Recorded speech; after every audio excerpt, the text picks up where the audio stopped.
ఇక డీటెయిల్స్ చూస్తే అబద్ధాలు చెప్పడంలో నేర్పరి అయిన చంద్రబాబు గతంలో ఎన్నికల సమయంలో ఇచ్చిన చెత్త హామీలు తనకు ఇంకా గుర్తున్నాయని, కానీ అలా ఆచరణ సాధ్యం కాని హామీలతో ప్రజలను మభ్యపెట్టడం వైఎస్ఆర్సీపీ అభిమతం ఎంతమాత్రం కాదని ముఖ్యమంత్రి వైఎస్ జగన్మోహన్ రెడ్డి అన్నారు.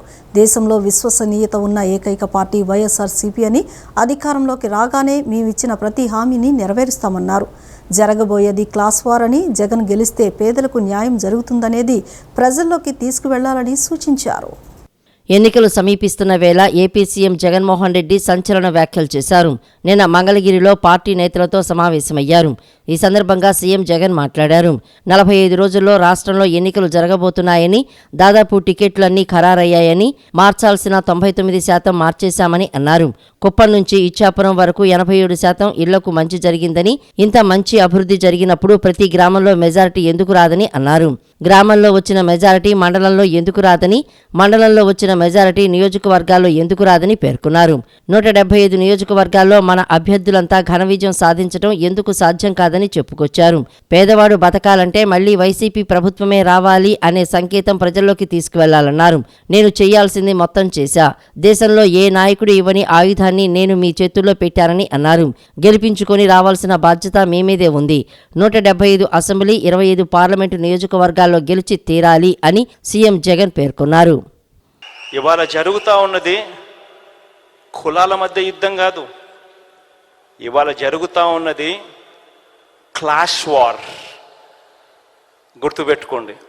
పేదవాడు ఒకవైపున, పెత్తందారులు మరోవైపున. ఇవాళ జరుగుతూ ఉన్నది ఇక్కడ. మీ జగన్ ఉంటే పేదవాడు బాగుపడతాడు. మీ జగన్ ఉంటే లంచాలు లేకుండా, వివక్ష లేకుండా బటన్లు కొనసాగుతాయి. ఇంటికే వాలంటీర్ వస్తాడు. చిక్కటి చిరునవ్వులతో అవ్వా తాతలకు తోడుగా ఉంటూ సహాయం అందుతుంది. మీ జగన్ ఉంటేనే బడులు మారుతాయి. పేదవాడు వెళ్ళే స్కూళ్ళు ఇంగ్లీష్ మీడియం అవుతాయి. మీ జగన్ ఉంటేనే గ్రామాలలో విలేజ్ క్లినిక్లు పనిచేయడం మొదలు పెడతాయి. ఆరోగ్య సురక్ష అనే కార్యక్రమం జల్లడబడుతూ ప్రతి పేదవాడికి తోడుగా ఉండే కార్యక్రమం జరుగుతుంది. ఆరోగ్యశ్రీని ఇప్పటికే విస్తరించాం. విస్తరించిన ఈ ఆరోగ్యశ్రీ ఇంకా గొప్పగా పనిచేయడం మొదలు పెడుతుంది.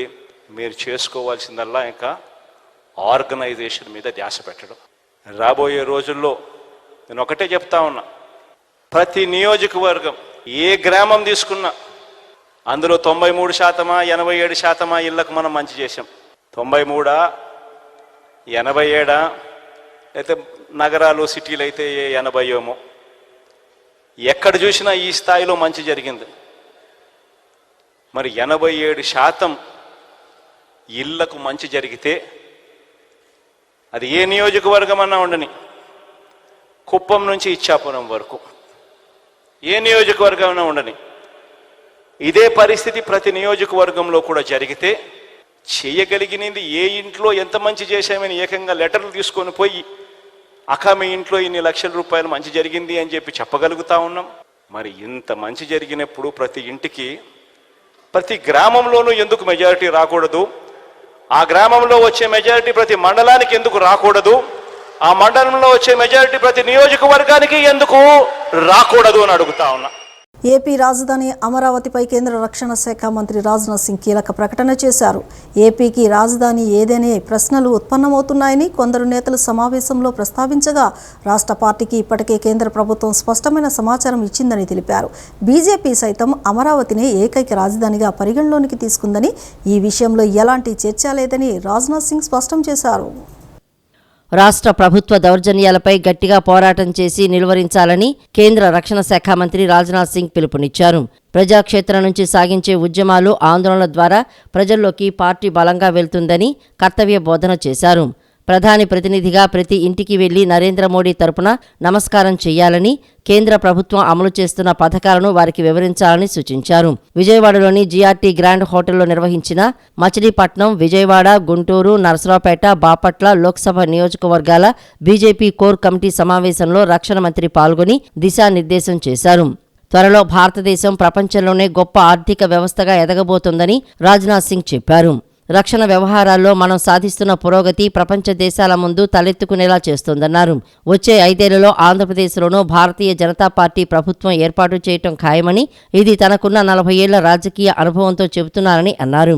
బీజేపీ మూల సిద్ధాంతం రాజకీయం ఒక్కటే కాదని, ప్రజలకు సేవ కూడా తమ లక్ష్యమని తెలిపారు. కేంద్ర ప్రభుత్వం అమలు చేస్తున్న ఆయుష్మాన్ భవ పథకాన్ని రాష్ట్ర ప్రభుత్వం తమ పథకంగా ప్రచారం చేసుకుంటోందని రాజ్నాథ్ సింగ్ తెలిపారు. మొత్తం నిధులు వారే ఇస్తున్నట్లుగా ప్రజలను నమ్మించే ప్రయత్నం చేస్తున్నారంటూ రాజ్నాథ్ సింగ్కు బీజేపీ నేతలు ఫిర్యాదు చేశారు. ఇది సరైంది కాదని రాజ్నాథ్ సింగ్ వ్యాఖ్యానించారు. जो राजनीति करते हैं तो हर राजनीति केवल सरकार बनाने के लिए नहीं करते हैं. हम राजनीति करते हैं तो देश बनाने के लिए राजनीति करते हैं, इस राष्ट्र को बनाने के लिए राजनीति करते हैं. 10 वर्षों में मोदी जी के नेतृत्व में काम करते हुए इस सरकार ने इस बात को सिद्ध कर दिया है कि केवल भारतीय जनता पार्टी के नेतृत्व की ही एक ऐसी सरकार है जो बिल्कुल करप्शन लेस, भ्रष्टाचार मुक्त सरकार दे सकती है और भारत माता का मस्तक सारी दुनिया में ऊंचा कर सकती है. हमारा ट्रैक रिकॉर्ड शानदार रहा है मेरे बहनों भाइयों, क्योंकि आप सबने देखा है कि 10 वर्षों के अंदर क्या हुआ है. 25 करोड़ लोगों को गरीबी के संकट से बाहर करने का काम यदि किसी सरकार ने किया है तो हमारी आपकी सरकार भारतीय जनता पार्टी ने किया है. करोड़ों गरीबों को पक्का मकान मुहैया कराने का मामला हो, करोड़ों घरों में पाइप्ड वाटर देने का मामला हो, चाहे करोड़ों गरीब परिवारों को गैस सिलेंडर मुहैया कराने का काम हो, अथवा आयुष्मान भारत योजना के अंतर्गत 5 लाख रुपए तक का मुफ्त इलाज हो, अथवा स्ट्रीट वेंडर्स के लिए पीएम स्वनिधि की योजना की बात हो, इन सब सारे कामों को यदि किसी ने किया है तो हमारी सरकार ने किया है, मोदी जी ने प्रधानमंत्री रहते हुए किया. ఒక సామాన్య ఉపాధ్యాయుడు బిడ్డ అయినటువంటి వాజ్పేయి గారు దేశ ప్రధాని కాగలిగారు. ఒక పేద కుటుంబం నుండి వచ్చి ఛాయ్ అమ్ముకున్నటువంటి ఒక సాధారణ కార్యకర్త దేశ ప్రధాని కాగలిగారు. నిమ్న కులంలో పుట్టినటువంటి కోవింద్ గారు రాష్ట్రపతి కాగలిగారు.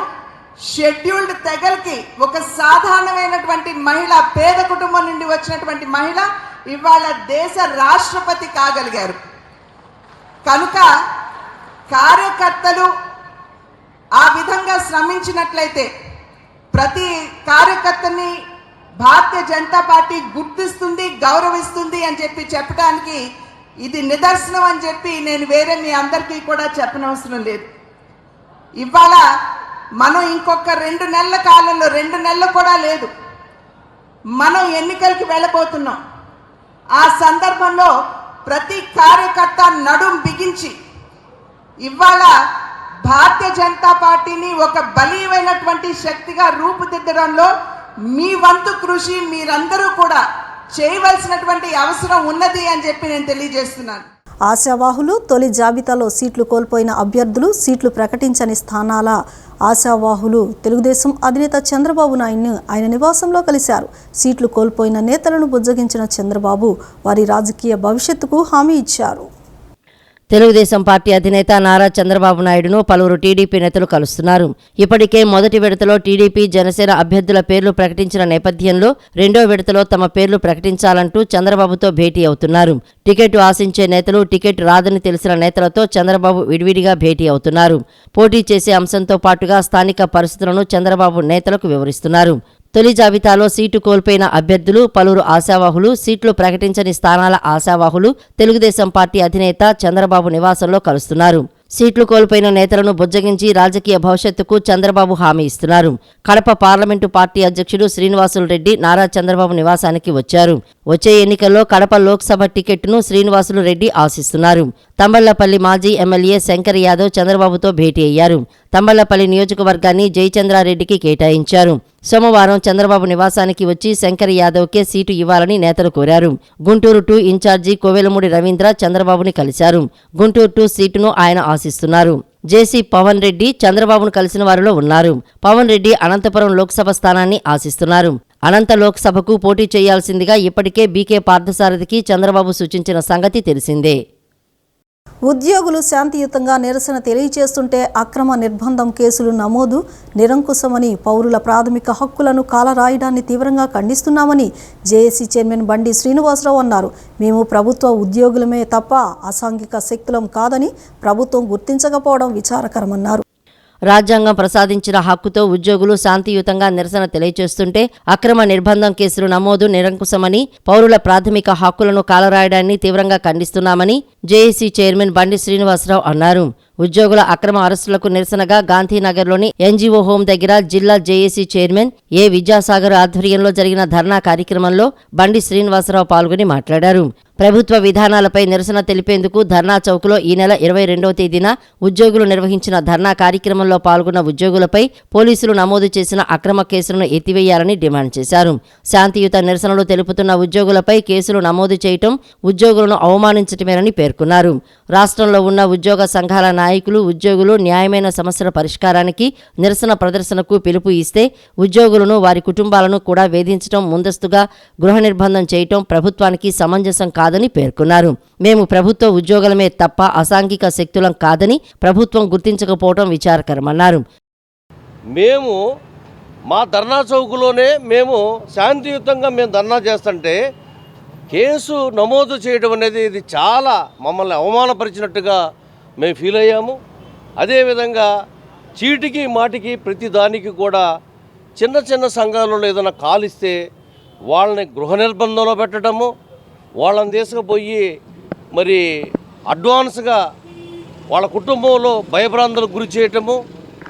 మేమేమన్నా రౌడీలమా లేకపోతే గుండాలమా? రాష్ట్ర ప్రభుత్వ ఉద్యోగులవే. ఆ సంగతి రాష్ట్ర ప్రభుత్వం మర్చిపోయింది అన్నటువంటిది మా బాధ. కాబట్టి ఎప్పటికైనా మేము చెప్పేది ఏంటంటే సిపిఎస్ మీద కానీ, మరి ముఖ్యంగా ఎడిషనల్ క్వాంటమ్ ఆఫ్ పెన్షన్ కోసం పెన్షన్లు శాంతియుతంగా వాళ్ళు కూడా నిరసన కార్యక్రమాలు ధర్నాలు చేస్తుంటే వాళ్ళ మీద కూడా అక్రమ కేసులు బనాయించారు. ఇది అత్యంత దారుణమైనటువంటి విషయంగా మేము పరిగణించి 27వ తారీఖున మరి చెలో విజయవాడ ప్రోగ్రాంని భారీ ఎత్తున చేయాల్సింది కూడా ప్రభుత్వం కొన్ని డిమాండ్స్ యాక్సెప్ట్ చేసింది కాబట్టి తాత్కాలికంగా దాన్ని వాయిదా వేయడం జరిగింది. సో దానిలో భాగంగా 5 గంటలు దాటిన తర్వాత రాష్ట్రం మొత్తం మీద ఏపీ జేఏసీ ఆధ్వర్యంలో ఈ యొక్క నిరసన కార్యక్రమాలు సక్సెస్ అవుతున్నాయని కూడా మేము తెలియజేస్తున్నాము. రాష్ట్ర ప్రధాన కార్యదర్శి కేవీ శివారెడ్డి మాట్లాడుతూ తమకు రావాల్సిన ప్రయోజనాలను అడిగిన ఉద్యోగులపై అక్రమ కేసులు నమోదు చేయటం రాష్ట్ర ఎన్జీఓ సంఘం చరిత్రలో ఇదే తొలిసారని పేర్కొన్నారు. ఇటువంటి సందర్భం గతంలో ఎప్పుడూ లేదన్నారు. ఈ విషయంలో ప్రభుత్వం పునరాలోచించి రాష్ట్ర వ్యాప్తంగా ఉద్యోగులపై ప్రభుత్వం నమోదు చేసిన అక్రమ కేసులను తొలగించేందుకు తక్షణ చర్యలు తీసుకోవాలన్నారు. నిరసన తెలియజేస్తే అక్రమ కేసులు పెట్టడం గవర్నమెంటే పర్మిషన్ ఇచ్చింది. ఎక్కడ చేసేదానికి లేదు, విజయవాడలో పలానా చేసుకోనండి. అటువంటి ప్లేస్లో కూడా చేసేదానికి కూడా లేదని నిర్బంధం పెట్టి అక్రమ కేసులు. మరి కేసులు ఎలా పెట్టారంటే పోలీసులకు మనకు అవగాహన ఉందో లేదో, ఎక్కడో కడపలో పనిచేసే లాంటి అనంతపురంలో పనిచేసే శ్రీకాకుళం పనిచేసే వాళ్ళు ఇక్కడికి వచ్చినారని కూడా కేసులు పేర్లు పెట్టడం ఇది ఎక్కడైనా అధర్మం అన్నమాట. అతను ప్రత్యక్షంగా ఏదైనా ఉన్నాయంటే కేసు పెట్టిన అర్థం ఉంది. కానీ ఎక్కడో శ్రీకాకుళం నుండి జిల్లా ప్రెసిడెంట్ తీసుకొచ్చి ఇక్కడ ధర్నాలో పాల్గొన్నారని కేసులు పెడతారు. మరి ఎంత విచిత్రంగా కేసులు పెడతారంటే భయాందోళన గోలు చేసి ఫెయిల్యూర్ చేయాలా వీళ్ళు చేసే ఉద్యమాన్ని ఉద్దేశంతో తప్ప వేరే ఉద్దేశం కాదని చెప్తాం. మరి అక్రమ కేసుల మీద తిరిగి కోర్టు పోతే ప్రభుత్వానికి అబాస్ పాలయ్యేదానికి ఉంది, లేదా పెట్టిన ఎస్ఐ గారు కూడా అబాస్ పాలయ్యే పరిస్థితి. మరి ఆ పరిస్థితి తెచ్చుకోకుండా ఇమ్మీడియట్గా విరమించుకోవాల్సిన బాధ్యత ప్రభుత్వంపై ఉంది. వైసీపీ ప్రభుత్వంపై మాజీ మంత్రి కొల్లు రవీంద్ర తీవ్ర విమర్శలు చేశారు. జగన్ రెడ్డి వైసీపీ ప్రభుత్వ దుర్మార్గాలకు క్రీడాకారులు కూడా బలైపోతున్నారని దుయ్యబట్టారు. అందుకు నిదర్శనం హనుమ విహారీనేనని అన్నారు. ప్రతిభా సామర్థ్యాలున్న హనుమ విహారీని కాదని వైసీపీ నాయకుడి కోసం ఆంధ్ర క్రికెట్ అసోసియేషన్ పనిచేయడం క్రీడాలోకానికే అవమానకరమని పేర్కొన్నారు. శరత్ చంద్రారెడ్డి నేతృత్వంలో ఏపీ క్రికెట్ అసోసియేషన్ ప్రతిష్ట మసకబారిందని మాజీ మంత్రి కొల్లు రవీంద్ర వ్యాఖ్యానించారు. దోపిడీకి ఆలవాలంగా మారిందని పేర్కొన్నారు. ఏపీలో 120 కోట్ల డిపాజిట్లు బదులు కేవలం 20 కోట్లే ఎందుకు ఉన్నాయి అని ఆయన ప్రశ్నించారు. చంద్రబాబు పాలనలో క్రీడల్ని ప్రోత్సహించి క్రీడాకారులకు చేయూత అందిస్తే జగన్ రెడ్డి హయాంలో క్రీడాకారులు బలి పశువులు అవడం బాధాకరమని తెలిపారు. హనుమ నిహారికకి జరిగిన అన్యాయంపై ముఖ్యమంత్రి నోరు విప్పాలని కొల్లు రవీంద్ర కోరారు. జాతీయ స్థాయి క్రికెటర్కు అన్యాయం చేసిన సొంత పార్టీ నేతలపై క్రీడాశాఖ మంత్రి రోజా చర్యలు తీసుకోవాలని ఆయన డిమాండ్ చేశారు. జగన్మోహన్ రెడ్డి ప్రభుత్వ అరాచకాలు ఇవాళ క్రీడాకారులు కూడా వదలనటువంటి పరిస్థితి కనబడుతోంది. ఈరోజు ఆంధ్ర రాష్ట్ర రంజీ జట్టుకి కెప్టెన్గా ఉన్నటువంటి హనుమ విహారీ దాదాపు 10 టెస్టుల్లో అంతర్జాతీయ టెస్టులో కూడా ఆడినటువంటి వ్యక్తి, రంజీ టీంకి కెప్టెన్గా ఉన్నటువంటి వ్యక్తి ఇవాళ ఈ ప్రభుత్వ అరాచకాలు భరించలేక రాజీనామా చేస్తున్నానని చెప్పి భవిష్యత్తులో కూడా నేను ఆంధ్ర రాష్ట్రం తరపున ఆడనని చెప్పి బహిరంగంగా సోషల్ మీడియాలో పోస్ట్ పెట్టాడంటే ఈ సైకో ప్రభుత్వం చివరికి క్రీడాకారులను కూడా వదలట్లేదనే దానికి ఇది ఒక నిదర్శనం. అతను ఒక తిరుగుబోతు, తాగుబోతు, గంజాయి వాడతాడు. ఈ రకంగా ప్రెస్ మీట్లు పెట్టించి జగన్మోహన్ రెడ్డి వైసీపీ నాయకులతో మాట్లాడిస్తూ ఉన్నారంటే ఎంత దురదృష్టం. మీరు క్రీడల్ని ప్రోత్సహించరు, ఆంధ్ర రాష్ట్రంలో క్రీడాకారులను ప్రోత్సహించరు. స్టేడియంస్ అన్నీ ఆక్రమించుకున్నారు, స్టేడియంలన్నీ కూడా ప్రైవేట్ పరం చేశారు. ఇవాళ ఎక్కడన్నా వెళ్ళి ఆడదామన్నా కూడా ఫీజులు కట్టుకోవాల్సినటువంటి పరిస్థితి. ద గ్రేట్ రోజమ్మ గారు, ఆవిడ ఏం మాట్లాడతారో ఆవిడకే తెలీదు. క్రీడాశాఖ మంత్రి చంద్రబాబు నాయుడు గారిని తిట్టడమో, పవన్ కళ్యాణ్ గారిని తిట్టడమో, లోకేష్ గారిని తిట్టడమో తప్ప యువతకి ఈ రాష్ట్రంలో కావాల్సినటువంటి క్రీడల్ని ప్రోత్సహించుకోవడానికి తీసుకోవాల్సినటువంటి కార్యక్రమాలు పట్టించుకోరు. 120 కోట్ల పైన డిపాజిట్లు ఉండాల్సినటువంటి ఆంధ్ర క్రికెట్ అసోసియేషన్లో ఉండాల్సినటువంటి నిధులు ఇవాళ కేవలం 20 కోట్లు మాత్రమే మిగిలినాయి. అంటే మిగతా డబ్బులు ఏమైనాయి? మీ దోపిడీకి బలి అయిపోయింది. దాదాపు 2019లో ఆంధ్ర క్రికెట్ అసోసియేషన్కి 120 కోట్ల వరకు ఫిక్స్డ్ డిపాజిట్లు ఉండేవి. బ్యాంక్ ఖాతాలో కేవలం 20 కోట్లు మాత్రమే మిగిలినాయి. ఇదంతా దోపిడీ కాదా? సీఎం జగన్ పాలనలో రాష్ట్రంలో పేదరికం తగ్గిందని మంత్రి సీదిరి అప్పలరాజు అన్నారు. నిన్న ఆయన మీడియాతో మాట్లాడుతూ ఈ రాష్ట్రంలో అతిపెద్ద చెత్త చంద్రబాబేనంటూ విమర్శలు చేశారు. ఏడాదికి 4 లక్షల ఉద్యోగాలు ఇస్తామని చంద్రబాబు అబద్ధాలు చెబుతున్నారు. చంద్రబాబు నాయుడిది నోరా మూసీనదా అంటూ మంత్రి మండిపడ్డారు. చంద్రబాబు శ్రీకాకుళంలో రా కదలిరా సభ పెట్టి ఉత్తరాంధ్రను అభివృద్ధి చేస్తానంటున్నారని, 14 ఏళ్లు సీఎంగా చేసిన చంద్రబాబు ఉత్తరాంధ్రకు ఏం చేశారని ప్రశ్నించారు. శ్రీకాకుళం జిల్లా నా మనసుకు నచ్చిన జిల్లా అని చెప్పి, ఏ రకంగా మనసుకు నచ్చింది మీకు?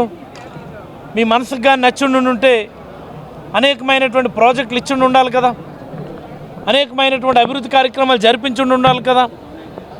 అంతెందుకు చంద్రబాబు గారు, మీరు నిన్న మాట్లాడినటువంటి గంటన్నర సమయంలో ఇదిగో పలానా అభివృద్ధి కార్యక్రమం నేను మీ జిల్లాకి లేదా ఈ రాష్ట్రానికి నేను చేశాను, మీరు నాకు మళ్ళీ అవకాశం ఇవ్వండి అని అడగలేనటువంటి దౌర్భాగ్యమైనటువంటి పరిపాలన కాదంటారా?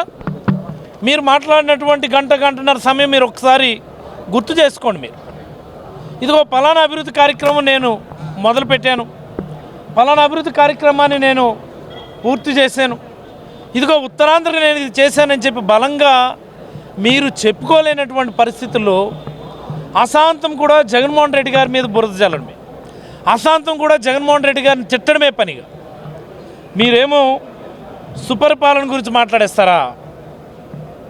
సుపరిపాలన ఉంటే ప్రజలు అభివృద్ధి చెందిపోతారా? మరి మీరు చేసినటువంటి జన్మభూమి కమిటీలేనా సుపరిపాలన అంటే?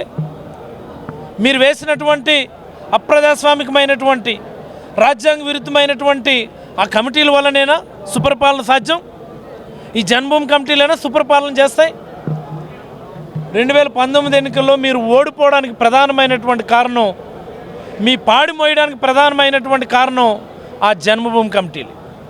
మీరు కూడా వచ్చి ఈరోజు సుపరిపాలన గురించి మాట్లాడేస్తూ ఉన్నారు. ఎలాగా సుపరిపాలన అంటే? ఈరోజు జగన్మోహన్ రెడ్డి గారు తీసుకొచ్చినటువంటి గ్రామ వార్డు సచివాలయాలకు అనుసంధానంగా వచ్చినటువంటి వాలంటీర్ వ్యవస్థ. మంగళగిరి ఎమ్మెల్యే ఆర్కే కార్యాలయంలో సిద్ధం సభ పోస్టర్ ఆవిష్కరణ కార్యక్రమం జరిగింది. మార్చి 3వ తేదీన జరగబోయే సిద్ధం సభ పోస్టర్ను MLC Murugudu Hanumantharao, MLA RK, మాజీ ఆప్కోట్ చైర్మన్ చిల్లపల్లి మోహన్ రావు, దొంతారెడ్డి, వేమారెడ్డి తదితరులు ఆవిష్కరించారు. ఈ సందర్భంగా ఎమ్మెల్యే ఆర్కే, వైసీపీ ఇన్ఛార్జి గంజి చిరంజీవి మాట్లాడుతూ పేదల పక్షాన పోరాడుతున్న వైఎస్ జగన్కి అండగా ఉండేందుకు మంగళగిరి ప్రజలు సిద్ధంగా ఉన్నారన్నారు. ఎస్సీ, ఎస్టీ, బీసీ, మైనార్టీ వర్గాల ప్రజల హక్కులను నిర్ణయిస్తూ రాజ్యాంగాన్ని రచించిన బాబాసాహెబ్ అంబేద్కర్ ఆలోచన విధానంతో గౌరవ ముఖ్యమంత్రి వైఎస్ జగన్మోహన్ రెడ్డి పరిపాలన సాగుతుందని అన్నారు. కేవలం 2 పేజీల మేనిఫెస్టోని ఏర్పాటు చేసుకొని ఆ 2 పేజీల మేనిఫెస్టోని ఎన్ని ఆర్థిక ఇబ్బందులు ఉన్నప్పటికీ కూడా 90% పైగా చెప్పినటువంటి వాగ్దానాలని అమలు చేసి నేను చేసినటువంటి మంచి మేలు మీ కుటుంబాలకి ఎటువంటి అవినీతి లేకుండా వివక్షత లేకుండా అర్హులైనటువంటి మీ అందరికీ చేరి మీ కుటుంబాలు బాగుపడ్డాయో అని మీరు తలిస్తే నాకు అండగా నిలబడండి అని చెప్పి చెబుతూ మరొక వైపున ఈ రాష్ట్రంలో ఉన్నటువంటి ప్రతిపక్ష పార్టీలు కుట్రలు కుతంత్రాలు పన్నుతూ వాళ్ళంతా కూడా పేదల మీద యుద్ధానికి సిద్ధమవుతున్నటువంటి ఈ తరుణంలో తన 2 పేజీల మేనిఫెస్టోని అమలు చేసి తనకి ఇచ్చినటువంటి రాజ్యాధికారానికి సరైనటువంటి జవాబును చెబుతూ దాదాపుగా ఈ రాష్ట్రంలో 87% కుటుంబాలకి జగనన్న సంక్షేమ పథకాలు అందిని అనేది ఈ రాష్ట్ర ప్రజలందరికీ తెలిసిందే. ఈ 4 సంవత్సరాల 10 నెలల కాలంలో దేశం గర్వించదగ్గ రీతిలో అభివృద్ధి సంక్షేమ ఫలాలని ఆంధ్ర రాష్ట్ర ప్రజలకు అందించిన గౌరవ ముఖ్యమంత్రి వైఎస్ జగన్మోహన్ రెడ్డి గారు ఈ సంవత్సరం ఏప్రిల్లో జరగబోయే ఎన్నికలలో ప్రజలని కార్యకర్తల్ని అందరినీ కూడా ప్రజాయుద్ధానికి సన్నిద్ధం చేస్తూ గన్నవరం ప్రజలు సుఖ సంతోషాలతో వర్ధిల్లడంతో పాటు రాష్ట్రం సుభిక్షంగా ఉండాలని టీడీపీ అధినేత చంద్రబాబు ముఖ్యమంత్రి కావాలని కోరుకుంటూ గన్నవరం నియోజకవర్గ టీడీపీ ఇన్ఛార్జ్ యార్లగడ్డ వెంకట్రావు యాగం నిర్వహించారు. ఈ కార్యక్రమం 26, 27, 28 తేదీల్లో జరగనుంది. ఈ సందర్భంగా యార్లగడ్డ వెంకట్రావు జ్ఞానేశ్వరి పాల్గొని వేద పండితుల ఆధ్వర్యంలో అష్టద్రవ్య మహాగణపతి రాజ్యలక్ష్మి సుదర్శన లక్ష్మీ నారసింహ యాగంను ప్రారంభించారు. రాష్ట్ర ప్రజల శ్రేయస్సు కోరుతూ రానున్న ఎన్నికల్లో టీడీపీ అభ్యర్థులు ఘన విజయం సాధించి నారా చంద్రబాబు నాయుడు ముఖ్యమంత్రి కావాలని కాంక్షిస్తూ గన్నవరం నియోజకవర్గం టీడీపీ అభ్యర్థి యార్లగడ్డ వెంకట్రావు చేపట్టిన అష్టలక్ష్మీ నారాయణ హృదయ హోమం వైభవంగా జరిగింది. విజయవాడ రూరల్ మండలం ప్రసాదంపాడు గ్రామంలోని మండల టీడీపీ కార్యాలయంలో యార్లగడ్డ అష్టద్రవ్య మహాగణపతి రాజ్యలక్ష్మి సుదర్శన లక్ష్మీ నరసింహ యాగం చేపట్టిన సంగతి విదితమే. ఈ యాగంలో భాగంగా 2వ రోజైన మంగళవారం ఉదయం యాజ్ఞిక స్వామి వేదాంత ప్రవీణ్ డాక్టర్ బాలకృష్ణ గురూజీ ఆధ్వర్యంలో 75 మంది ఋత్వికుల వేద మంత్రోచ్చరణల మధ్య యార్లగడ్డ వెంకట్రావు జ్ఞానేశ్వరి దంపతులు యాజ్ఞికులుగా ఉదయం స్వస్తివాచనం, గణపతి పూజ, పుణ్యహవచనం తదితర పూజలు చేశారు. అనంతరం యాగశాల ఆరాధన నిర్వహించి తదుపరి మహాసుదర్శన అష్టద్రవ్య అభిషేకం, లక్ష్మీనారాయణ హృదయ హోమం, త్రిలోక్య మోహన గౌరీ పుష్పార్చన నిర్వహించారు. అనంతరం 2500 మంది భక్తులకు మహాప్రసాదం, అన్నప్రసాదం వితరణం చేశారు. సాయంత్రం ప్రత్యేక పూజలు, యాగ పూజల అనంతరం నరసింహ హోమం నిర్వహించి మహాప్రసాదం వితరణ చేశారు. ఈ కార్యక్రమంలో బొప్పన భవకుమార్, జాస్తి వెంకటేశ్వరరావు, ఆరుమాళ్ల కృష్ణారెడ్డి, బొప్పన హరి, గుడవల్లి నరసయ్య, జాస్తి శ్రీధర్, మండవ రమ్య, మండవ లక్ష్మి, కోనేరు సందీప్, పరుచూరి నరేష్ తదితరులు పాల్గొన్నారు. భారతీయ జనతా పార్టీ ఆఫర్ చేసిన 100 కోట్ల రూపాయలకు మందకృష్ణ అమ్ముడుపోయాడు. మాదిగ జాతిని తాకట్టు పెట్టారని ఏపీ ఎంఆర్పీఎస్ రాష్ట్ర అధ్యక్షులు పేరుపోగు వెంకటేశ్వరరావు ఆరోపించారు. వర్గీకరణ చేస్తామని చెప్పి మోసం చేసిన భారతీయ జనతా పార్టీని బహిష్కరించాలని తీర్మానం చేసినట్లు తెలిపారు. విజయవాడ గాంధీనగర్ ప్రెస్ క్లబ్ నందు ఏపీ ఎంఆర్పీఎస్ ఆధ్వర్యంలో రౌండ్ టేబుల్ సమావేశాన్ని నిర్వహించారు. ఏపీ ఎంఆర్పీఎస్ రాష్ట్ర అధ్యక్షుడు పేరుపోగు వెంకటేశ్వరరావు అధ్యక్షతన జరిగిన సమావేశంలో దిండు వీరయ్య, ఎంఆర్పీఎస్ వ్యవస్థాపక అధ్యక్షులు ఉసురుపాటి బ్రహ్మయ్య, శ్రీధర్ మాదిగ, పలువురు ఎంఆర్పీఎస్ నాయకులు, కార్యకర్తలు పాల్గొన్నారు. ఏపీ ఎంఆర్పీఎస్ రాష్ట్ర అధ్యక్షుడు పేరుపోగు వెంకటేశ్వరరావు మాట్లాడుతూ రాష్ట్రంలో అన్ని రాజకీయ పార్టీలు మాదిగలపై చిన్నచూపు చూస్తున్నాయని మండిపడ్డారు. ప్రస్తుతం వర్గీకరణపై సుప్రీంకోర్టు ఫుల్ బెంచ్లో వాదోపవాదాలు జరుగుతున్నాయని, త్వరలో మాదిగులకు అనుకూలంగా తీర్పు వస్తుందని ఆశాభావం వ్యక్తం చేస్తున్నట్లు వెంకటేశ్వరరావు చెప్పారు. బీజేపీ పార్టీ వంత పలుకుతున్న మంద కృష్ణమాదిగ రాష్ట్రంలో అడుగుపెట్టకుండా అడ్డుకోవాలని పిలుపునిచ్చారు. బీజేపీ అధికారంలోకి వచ్చిన 100 రోజుల్లోనే వర్గీకరణ చేస్తామని 10 ఏళ్లు గడిచిందని, ఫలితం మాత్రం శూన్యమని ఆవేదన వ్యక్తం చేశారు. మరి బీజేపీ పార్టీ అధికారంలోకి వచ్చిన 100 రోజుల్లోనే వర్గీకరణ బిల్లు పెడతామని చెప్పి 10 ఏళ్లు గడిచినా వర్గీకరణ బిల్లు పెట్టబోగా ఎన్నికల ప్రచారంలో భాగంగా కమిటీ వేసి ఆ కమిటీ కూడా ఒక్క అడుగు ముందుకేయకుండా బీజేపీ కూడా మరోసారి మందాకృష్ణకి ప్యాకేజీ ఇచ్చి అడ్డు పెట్టుకొని ఈ జాతిని మోసం చేసిన పార్టీ బీజేపీ పార్టీ. కాబట్టి ఈ 3 విషయాల మీద ప్రధానంగా మేమందరం కలిసి కూర్చొని ఒక నిర్ణయం తీసుకోవాలనుకున్నాం. ఒక జేసీగా ఏర్పడాలని కూడా ఆ ఆలోచన చేయాలనుకున్నాం. సమయం లేకపోవటం వల్ల మీ ముందు కొంత స్పష్టత ఇవ్వలేకపోతున్నాం.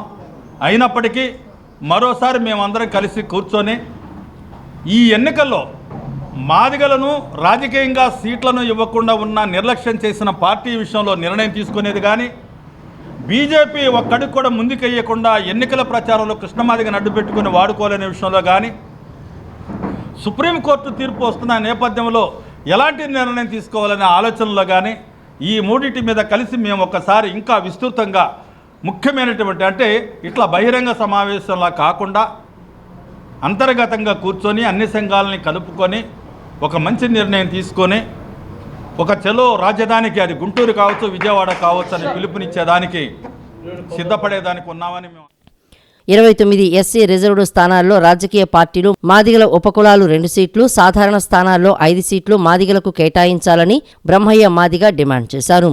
కాంగ్రెస్, తెలుగుదేశం కన్నా 10 సంవత్సరాలు మాదిగలను బీజేపీ పార్టీ తీవ్రంగా మోసం చేసిందని ధ్వజమెత్తారు. చట్టసభల్లో చట్టం చేయకుండా మందాకృష్ణతో ప్రభుత్వం చేతులు కలిపి వర్గీకరణ చట్టం చేయకుండా సుప్రీంకోర్టుకు బదలాయించారని మండిపడ్డారు. మాదిగలను చైతన్యపరిచేందుకు విజయవాడ, గుంటూరు నగరాల వేదికగా రాజకీయ మహాసభ నిర్వహించనున్నట్లు ప్రకటించారు.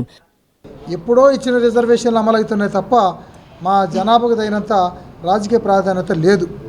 తప్పకుండా రాజకీయ ప్రాధాన్యతలో మరో 5 స్థానాలు జనరల్ స్థానాల్లో కూడా అన్ని పార్టీలు మరి మాదిగలకు, దాంతోపాటు 2 స్థానాలు తూర్పుగోదావరిలో లేదా విజయవాడలో కానీ మా రెల్లి సోదరులకు కూడా ఇవ్వాలని చెప్పని కూడా ఈ డిమాండ్ చేస్తూ ఉన్నాం. మా ఓట్లు కావాలి తప్ప మాకు రాజకీయ భవిష్యత్తు అనేది ఈరోజు రాలేదని చెప్పి చాలా బాధతున్నారు. కాబట్టి తూర్పుగోదావరిలో జనాభా ఎక్కువ ఉంది కాబట్టి అక్కడ వారికి తప్పకుండా మాదిగలు తగ్గించేది సరే అక్కడ మరి 2 స్థానాలు వాళ్ళకి ఇవ్వాలి తూర్పుగోదావరి అని చెప్పిన విషయం డిమాండ్ చేస్తా ఉన్నాం. ఇకపోతే మరో సమావేశం, ఇక్కడ చాలామంది నాయకులు రాలేదు, వారందరితో సమావేశమై రేపటి భవిష్యత్తు నిర్ణయం ఒక రాజకీయ మహాసభను ఏర్పాటు చేయడం. రాష్ట్రంలో మాదిగలకు రాజకీయంగా తగిన ప్రాధాన్యత ఇవ్వాలని దిండు వీరయ్య డిమాండ్ చేశారు.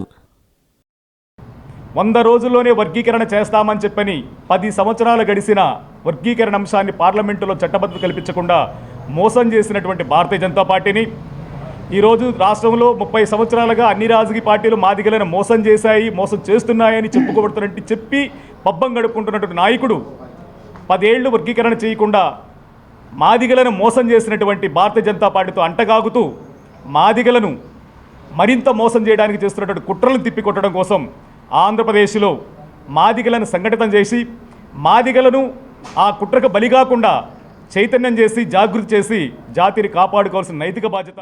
మార్చి 1, 2, 3 తేదీల్లో ఢిల్లీలో జవహర్లాల్ నెహ్రూ ఇంటర్నేషనల్ ఇండోర్ స్టేడియంలో జరగనున్న షూటింగ్ బాల్ పోటీలకు కృష్ణా జిల్లా గన్నవరం మండలం ముస్తాబాద్ గ్రామానికి చెందిన కమర్ బాష్, విజయవాడకు చెందిన పెరవల్ విజయ్లు ఎన్నికయ్యారు. కృష్ణా జిల్లా షూటింగ్ బాల్ అధ్యక్షులు అట్లూరి రాజశేఖర్, కృష్ణా జిల్లా షూటింగ్ బాల్ కార్యదర్శి గోగులమూడి విజయ్ కుమార్లు అభినందించారు. 2 యువకులు భారతదేశ జట్టుకు ఎంపిక కావడం సంతోషంగా ఉందన్నారు. పోటీల్లో విజయం సాధించిన మన దేశానికి కీర్తి ప్రతిష్టలు తీసుకురావాలని ఆకాంక్షించారు. అంతర్జాతీయ ఏషియన్ గేమ్స్లో విజయ్ వెళ్లి 3వ స్థానం గెలుచుకున్నారని, ఈసారి మన దేశం తరపున మొదటి స్థానంలో రావాలని కోరుకుంటున్నట్లు తెలిపారు. కృష్ణా జిల్లా నుంచి 2 క్రీడాకారులు భారతదేశ షూటింగ్ బాల్ జట్టుకి ఎంపిక అవడం చాలా సంతోషంగా ఉంది. మన కృష్ణా జిల్లా షూటింగ్ బాల్ అసోసియేషన్ తరపున మేము ఎన్నో రాష్ట్ర స్థాయి టోర్నమెంట్లు, జిల్లా స్థాయి టోర్నమెంట్లు చేశాం. జిల్లా నలుమూలల ఈ క్రీడను మేము అభివృద్ధి చేశాం. మా జిల్లా అసోసియేషన్ ప్రెసిడెంట్ అట్లూరి రాజశేఖర్ గారి ఆధ్వర్యంలో నేను ఎన్నో గేమ్కి సంబంధించి క్లినిక్స్ అన్నీ చేశాం. ఆ క్లినిక్స్, ఆ టోర్నమెంట్లో భాగంగానే 2 మట్టిలో మాణిక్యాల్లాగా వీళ్ళిద్దరు క్రీడాకారులు మన గన్నవరం నియోజకవర్గం ముస్తాబాద్ గ్రామం నుంచి కమర్ భాష, అట్లాగే విజయవాడ లయోలా కాలేజ్ నుంచి విజయ్ వీళ్ళిద్దరూ ఎన్నో రాష్ట్ర స్థాయి పోటీల్లో, జాతీయ స్థాయి పోటీలో ఉత్తమ ప్రతిభ కనబర్చి ఉత్తమ క్రీడాకారులుగా ఎన్నో అవార్డులు సొంతం చేసుకున్నారు. అట్లాగే ఈ క్రీడని మన రాష్ట్రంలో డెవలప్ చేస్తున్నటువంటి మన రాష్ట్ర ప్రధాన కార్యదర్శి పరశురాముడు గారి కృషి ఎంతో. వీళ్ళిద్దరూ మన భారతదేశ జట్టుకి ఎంపిక అవడం ఎంతో ఆనందంగా ఉంది. వీళ్ళిద్దరూ బాగా పెర్ఫార్మ్ చేసి మన దేశానికి ట్రోఫీని తీసుకురావాలని కోరుకుంటూ వీళ్ళని అభినందిస్తున్నాను. ఇంతకుముందు మన అంతర్జాతీయ పోటీలు ఢిల్లీలో జరిగినప్పుడు ఏషియన్ గేమ్స్ మన జిల్లా నుంచి విజయవాడలో ఆడొచ్చాడు. అప్పుడు మనకి 3rd ప్లేస్ వచ్చింది. ఈసారి 1st ప్లేస్ తీసుకురావాలని కోరుకుంటూ వీళ్ళిద్దరిని అభినందిస్తున్నాను. వీళ్ళ కోచింగ్ ఇచ్చిన విజయ్ని వాళ్ళని కూడా అభినందిస్తున్నాను.